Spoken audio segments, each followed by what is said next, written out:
What's up, everybody? Welcome back to another video, and the time is finally upon us. You've been waiting, I've been working, and the full, complete Five Nights at Freddy's timeline is here. I've been teasing this for weeks now, but trust me, if you know anything about this franchise, you can attest to this. It is not as simple as it seems. But the delayed release date of this video seems to have worked in my favor, with Halloween being right around the corner and the FNAF movie coming out in just a few short days. The hype is real. It makes me glad that my previous video came out when it did. But enough of that. I think I should explain how this video is going to work, because it's gonna be a bit different from the theory type videos I have done in the past. No, instead I will be taking a more narratively driven approach. This video will be explaining the story. The original story, written by Scott Cawthon and spanning the original saga of games. Important to note, despite the fact that I'm explaining the storyline of the original saga, I will still use supplementary resources that released after the game's release as evidence, such as the survival logbook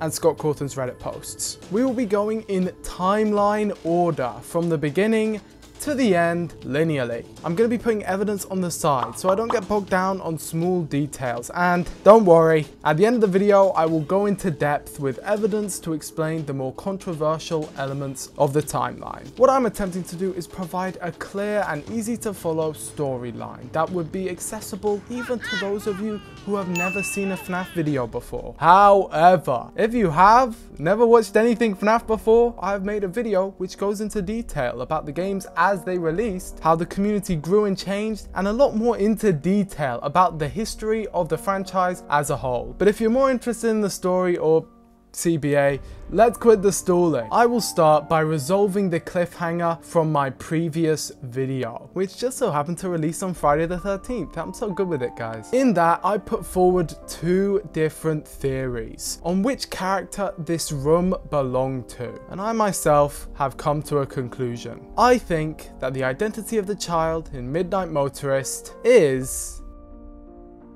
Michael Afton. Yes, I try to keep my biases hidden in my Midnight Motorist video, but I think by now most of you have figured out what my thoughts are. I think that Michael is the one who runs away at Midnight Motorist, and I think that this whole story is about him. Anger, grief, revenge, and peace.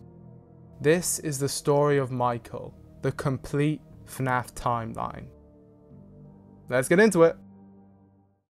FNAF World takes place nowhere on our timeline. This game instead exists tangentially parallel to all events, in a dimension separate from time. Okay, you may be looking at me weird, this may be a weird place to start, but trust me, I've got to explain this now. To put it simply, this place, this realm, is the explanation for how the spirits haunt the animatronics. I explained this in more detail in a previous video, but to massively TLDR it, spoiler alert for Attack on Titan, it's basically this place.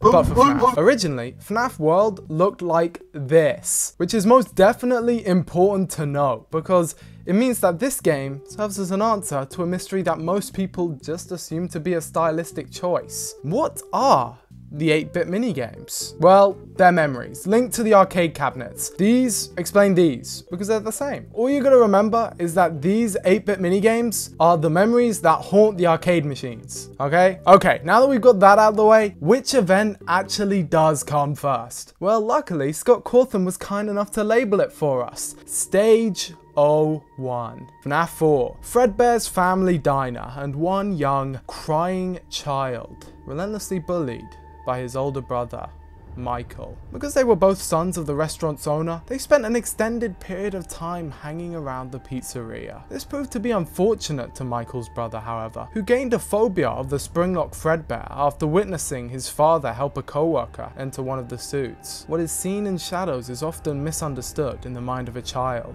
and this child assumed something a bit more sinister was going on. This event left him traumatized, but only spurred on his brother's teasing. He started wearing a Foxy mask from the new Freddy Fazbear franchise that had started popping up around the country. His father's small diner has just been purchased by the company, and Michael could tell his father wasn't ecstatic about it. There was some form of resentment there, especially to the man in charge, Henry. He framed themselves as business partners, but they both knew who the real one in charge was. Even Spring Bonnie, his father's favorite, had been left absent in the new Fredbears and Friends cartoon that was airing. Either way, the partnership was a success. Merchandise began selling like hotcakes. All the kids around town were playing with toys or plushies, and Michael's younger brother was left out as the only one too afraid to enjoy himself.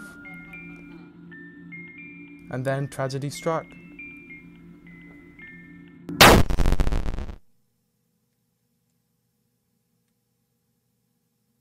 Was that the bite of 87? No. Fredbear's was forced to close. The Springlock suits were taken to Freddy Fazbear's Pizza and rebranded, but mostly spent their time hidden in the back room. Enter William Afton, Michael's father. He was furious, overcome with rage, grief. He wanted revenge. Revenge on children like those who bullied his boy. Revenge on Fazbear Entertainment. And revenge on Henry. One night, he was driving home and caught sight of someone out in the rain, locked out of the pizzeria. Henry's daughter, Charlie. It made him angry that he could still have a family, could still have a child when he lost his. So he pulled up, got out of the car, and killed her.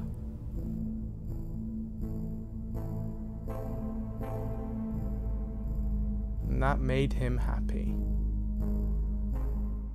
Not too long later, he came up with a plan to release his sick and twisted desires, and he snuck in and retrieved his Spring Bonnie suit. He lured 5 children to the back. Follow me. 4 he killed normally, but one he decided to experiment with. He placed a child named Cassidy into the Springlock Fredbear suit and watched as her panicked breaths and screaming caused the Springlocks to snap shut. She died, slowly, painfully, and William went home.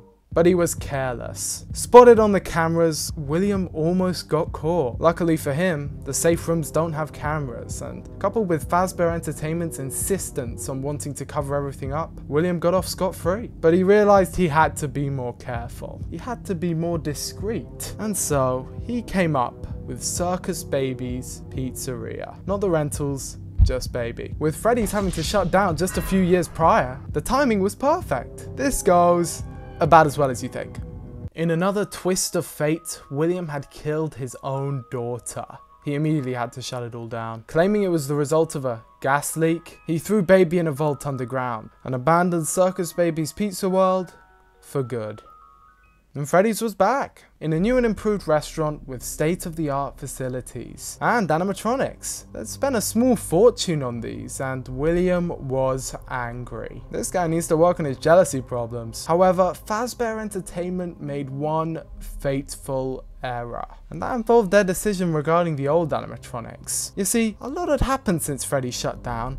A lot that everyone missed, and a lot that involved the security puppet. In the aftermath of his first murder, William had missed a key detail: the marionette. An animatronic that Henry had specifically designed to protect his daughter after witnessing the horrific accident that had happened to his friend's child. And protect her, it does.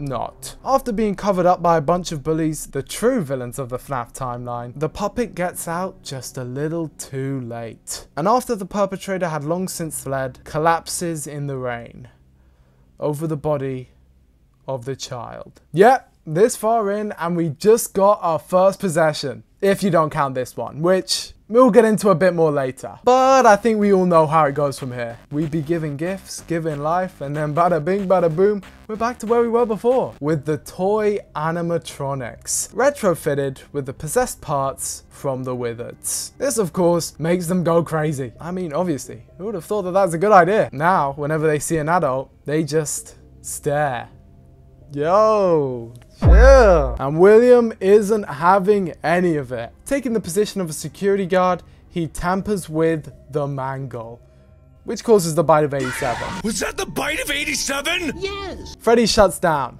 and Michael turns 18. Fazbear Entertainment plans to scrap the toy animatronics, but unfortunately for them, a shady benefactor swoops in to scoop them up for himself. And I do mean that literally. The toy animatronics are broken down and used to create the fun times. But they are erratic, uncontrollable. Something about them being split apart makes them incredibly aggressive. This is when William Afton fully discovers Remnant, the substance that causes the haunting of the animatronics. Remember, we were talking about it earlier with FNAF World. And also creates the Scooper, a remnant injector, which he uses to smash up each animatronic and inject them all with each other's remnants, basically tearing them apart and slapping them back together again, torturing them. You don't know what we've been through. And this is where our protagonist makes his triumphant return. Michael Afton, now an adult, has been through the ringer. Losing his younger brother to a childish prank gone wrong, he has been tormented, both by himself and his father.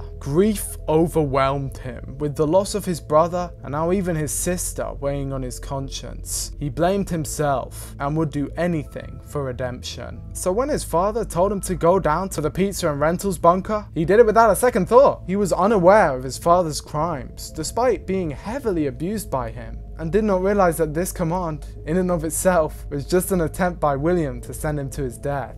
Upon realizing that the fun times had become aggressive beyond the point of reason, William decided that he needed more Remnant.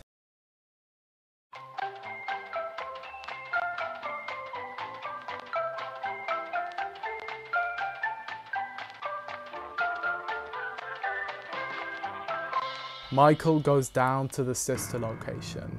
Meanwhile, William returns to the original Freddy's. These two events happen concurrently, with William luring the children to the back room once more, and Michael slowly uncovering the sick and twisted truth. He finds out about the fun times, about what happened to his sister, and even ends up in the old springlock suit of one of his father's victims. And after all that has been uncovered, after William has broken down each of the animatronics, both of them meet a grisly end. And while William is hidden behind the safe room's boarded up walls, Michael vows to find him, and so begins his search. By the way, if you don't get what happened here, these robots have been stuck deep underground and they kind of just take everything. They're done. They're sick of it. And so have been hatching a plan. They've been scheming to make their way out. And so what they do is use Michael's arrival as an opportunity to escape by merging all together, scooping out his innards, and hopping inside to pilot him around like a little flesh mech. That's the story of Sister Location. And William just got spring-trapped. Poor guy, is what I would say if he hadn't done the same to a literal child. In Michael's time as a skin suit, a lot has happened. Freddy Fazbear's reopened. It subsequently shut down, and most of the company itself had gone under. The owner, however, seems intent in keeping one place going. Maybe as a lure to bring his daughter back to him, or maybe as a contingency to keep the evil he has hidden away from everyone else. Either way, he continues to hire night security guards to look over the place for him, either unaware or complicit in the fact that this is basically a death trap for them. And one of these security guards we see to be Mike Schmidt. Afton. Nice try though. This experience proves traumatizing to him, however. As the week progresses, he experiences vivid nightmares of the time he was in the observation room. Something that happened to him as part of his father's punishments and abuse towards him in the past. He hears the phone calls, and the behavior of the animatronics is imprinted on his memories, merging with the guilt he felt upon seeing his younger brother in the hospital, which was brought up by the fact that they were reunited once again. It's me. Michael meets Golden Freddy, and through the survival logbook, we see he communicates with both his brother and Cassidy. Due to the circumstance of the crying child's death, with him passing in hospital, while he does technically possess Golden Freddy, he cannot see or even operate the character. Only Cassidy can do that. And Cassidy is very angry. Michael gets fired, and many years later, he is notified of a new attraction, Fazbear Fright, and sets out to fully redeem himself. Coming face to face with his father once again, Michael not only finishes this, but he helps the puppet put the pieces in place, and his brother is set free, putting on the mask just for him that had been hidden away so many years prior. But we're not done. Well, yes, FNAF 3 is the conclusion to Michael's character arc. He is completely resolved by this point. There are still a number of loose ends. Mainly, Springtrap himself, who survives, and this horrific amalgamation roaming the streets that is Molten Freddy, and Baby, and Henry. Actually, there's quite a lot to wrap up. And wrap up they do, with Henry, this first victim of William Afton, deciding to finally make a stand. He had let it bleed out into all this, but he could not sleep until it had all been put to rest. While half of the missing children's spirits had been put to rest, the other remained, tormented in Molten Freddy. Circus Baby had been kicked from the Ennard after her pro-Afton sentiments had not been reciprocated, and Lefty was constructed in a manner to lure the puppet to one final location. The place that had started it all, Fredbear's Family Diner. Now acquired by Fazbear Entertainment, this old pizzeria was tasked to be renovated, and Michael had taken up the job listing. Okay, let's do this one last time. He gets them all in place for Saturday, and then it all ends. Connection terminated. I'm sorry to interrupt you, Elizabeth, if you still even remember that name, but I'm afraid you've been misinformed. You are not here to receive a gift, nor have you been called here by the individual you assume, although you have indeed been called. You have all been called here, into a labyrinth of sounds and smells, misdirection and misfortune. A labyrinth with no exit, a maze with no prize. You don't even realize that you are trapped. Your lust for blood has driven you in endless circles, chasing the cries of children in some unseen chamber, always seeming so near, yet somehow out of reach.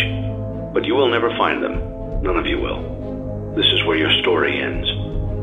And to you, my brave volunteer, who somehow found this job listing not intended for you. Although there was a way out planned for you, I have a feeling that's not what you want. I have a feeling that you are right where you want to be. I am remaining as well. I am nearby. This place will not be remembered, and the memory of everything that started this can finally begin to fade away, as the agony of every tragedy should. And to you monsters trapped in the corridors, be still, and give up your spirits. They don't belong to you. For most of you, I believe there is peace, and perhaps more, waiting for you after the smoke clears. Although for one of you, the darkest pit of hell has opened to swallow you whole, so don't keep the devil waiting, friend. My daughter, if you can hear me, I knew you would return as well. It's in your nature to protect the innocent. I'm sorry that on that day, the day you were shut out and left to die, no one was there to lift you up into their arms, the way you lifted others into yours. And then, what became of you? I should have known you wouldn't be content to disappear. Not my daughter. I couldn't save you then, so let me save you now. It's time to rest, for you, and for those you have carried in your arms. This ends, for all of us, in communication. The end. But if you brighten that image up, you'll see that there's a question mark there. Come on, man, you know we're not done. Not all threads were tied up nicely. No, one spirit still remains. The most dangerous and vengeful one of all, Cassidy. Not satisfied with letting him go, she decides to torment old William Afton, just as he tormented her.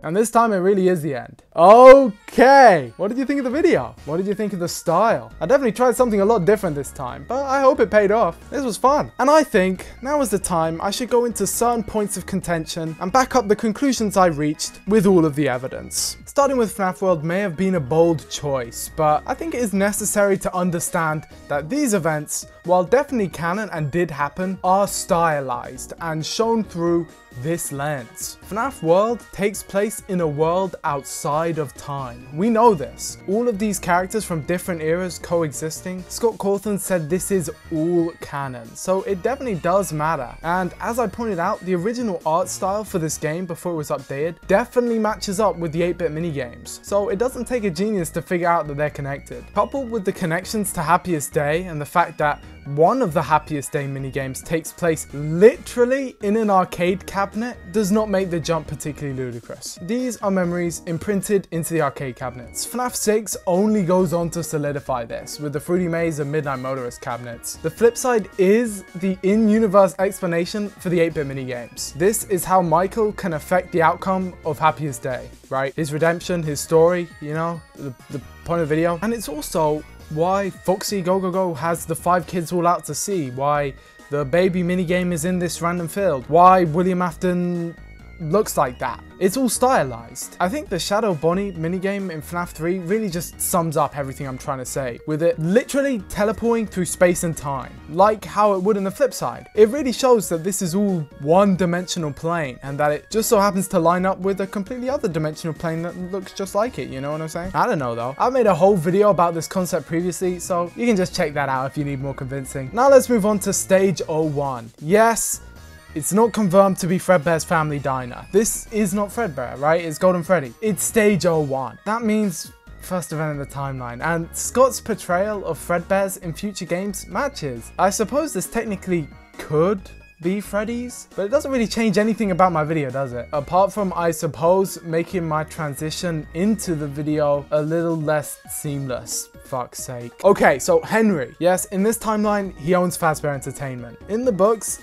it's inverted, with William owning Fazbear and Henry owning Diner. But we know that in FNAF 6, Henry owns Fazbear Entertainment, and William is seen operating in Diner. I know it's just a small thing, but I think I should justify it. Which I think takes us into my position on Charlie's death in the timeline. I put her at 2, the second, and the first real possession of the series. Some people say Chica is the first because she has a voice line, but the puppet literally gives Chica life, so that can't happen. The reason I put her after Bite Victim is because I think it not only makes sense for Security Puppet to be made after he dies, because otherwise it would be really freaking useful. Not that it was particularly effective in the first place, but still. I suppose if you squint, it kind of clashes with Henry's line, "A wound first inflicted on me," but it's still William's first murder, so I think it still counts. Next, I say that Circus Baby's Pizza World opened with only Baby, and that the other animatronics came later. I think there's a reason why each auditorium is set apart, as if each section expanded as more and more robots joined in. I think it was Baby who came first, Ballora next after William's off-screen wife died off-screen, and then the Fun Times post 1987. They all get jumbled around in the scooping room, so they all want to converge, and then when Baby has fully converged, she's like, "Hey, I actually like my dad," and they're all like,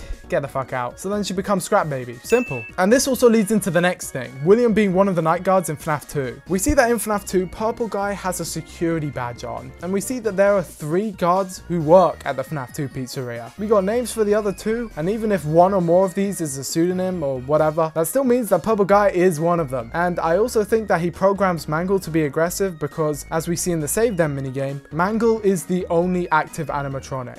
Although, to be honest, if you're a theorist and you're watching this, let me task you with something. What is the deal with Mangle in the FNAF 2 to 4 minigames? I have my own theories, but genuinely, why is she the only one moving in Save Them? Why does he get a whole unique one to himself in FNAF 3? And why the hell are they in the sisters room for FNAF 4? And then the character never gets mentioned again. Are you kidding me? Okay, so this is a confusing part of the timeline, but I genuinely think it's intended. Number 1, the reason the toys act weirdly is because they are retrofitted with parts from the Withers. The teasers hint this, the phone guy hints this, the facial recognition scan is clearly bullshit, and the real reason is hidden for all to see. Coupled with the fact that they behave in the exact same way to their withered counterparts, I find this a pretty open and shut case. What isn't though, is the fact that these are the ones to get put in the fun times. Again, this is one I've already done a video on, but in short, if scrapping animatronics was all we needed to do to set the spirits free, we should have just done that years ago. No fires needed. But seriously, from a story standpoint, it makes no sense for these guys just to be abandoned like that. And when you look at how similar Mangle and Funtime Foxy's designs are, it only tracks that these plasticky futuristic robots would be the spiritual successors to the other plasticky and futuristic robots. It also explains why there's so much imagery of the MCI kids in FNAF 6 if they are supposedly gone. Just like in the novels, Remnant can be shared between objects, and this is what happens here. It also explains why all of the animatronics are so aggressive. Soul spinning will do that to you. Oh, editing me here.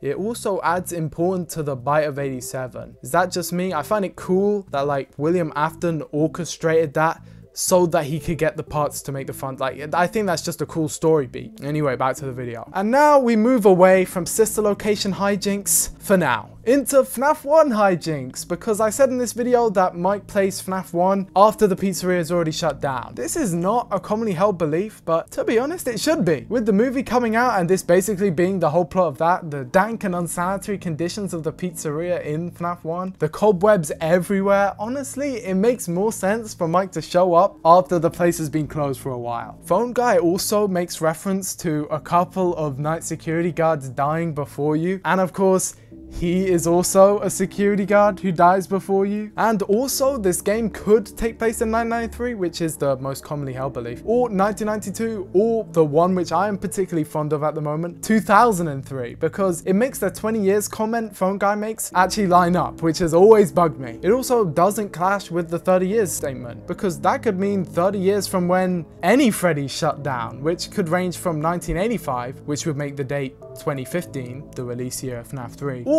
1993 as we all thought, which would make it still line up with 2023 and everything we know, you know, nothing changed. Okay, let's finally talk about the FNAF 4 gameplay. I think you can make a good argument for both Bite Victim and Michael being the one you play as, but the decision I went with is Michael, for consistency and also because I think it's a neat storyline for him to work as the FNAF 1 night guard and then to go home and have nightmares that are the FNAF 4 gameplay. It also explains why the behaviors match of the characters and why Michael sees the bottle and pills. He's remembering the guilt he feels for his brother's passing. And yes, I think Michael was put in the observation rooms after Midnight Motorist. I made a whole video about it. He keeps running away, so he gets put in a punishment room with cameras monitoring him, locked behind the passcode of the year he killed his brother. And so now let's explain the survival logbook. Some say this book takes place around FNAF 3 because it has the FNAF 3 office in it, but Michael is communicating with the two Golden Freddy spirits who are not in FNAF 3. So my proposal is that it's both, and that the writings from the characters are from around FNAF 1 when they were in contact with each other, and the book has been re-released by the company, as said in the book. I also do think they're communicating with each other because Michael responds to one of Cassidy's prompts with Nightmare Fredbear, and of course Crying Child also responds to Cassidy's questions, so it doesn't really feel like it's just a conversation between two people. I think that they are all communicating, and this is how Michael finds out about the MCI and all of these other details and all of William's other crimes. I feel good using the survival logbook as evidence because it released in the same time period as UCN, which makes it all fair game for me. And now we're on the big one. Cassidy, a character who I frankly didn't know where to fit in at all. She's important. She has to be. In a Reddit post, Scott Cawthon said that an early screenplay for the movie was called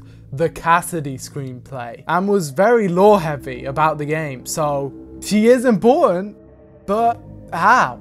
And why? I never really saw a reason for her to be the one you should not have killed, and even in this version of the story, she seems kind of random. And that is with me going out of my way to specifically give her importance, right? To be honest, the story would be way better if she wasn't in it. But let's get some stuff out of the way. First of all, there are two spirits possessing Golden Freddy. The story just doesn't work if the crying child leaves before Happiest Day, so that is a necessity. But why is Cassidy so important? Well, it's because, as the evidence points to in the Ultimate Custom Night cutscenes, her death was a little more brutal than the others. She died terribly. And I've already said how, so I don't need to keep alluding to it. I think she got spring locked. There are some lines in AR that hint towards this, and the fact that in the Silverites, Afton does literally put somebody in the springlock suit, I think in the game's timeline especially, it would be particularly fitting for this to be the reason one of them is the odd one out. But the evidence that sealed it for me was this. The final cutscene of UCN. Look familiar? Let's compare it to something else. Two golden suits. They mirror each other. Two springlock failures. But that's not all. No, there is more, because I just couldn't stop myself, could I? I had to tie it back to sister location. This game is a headache, man. And so is this question. What the hell is the springlock suit? I don't think it was ever used.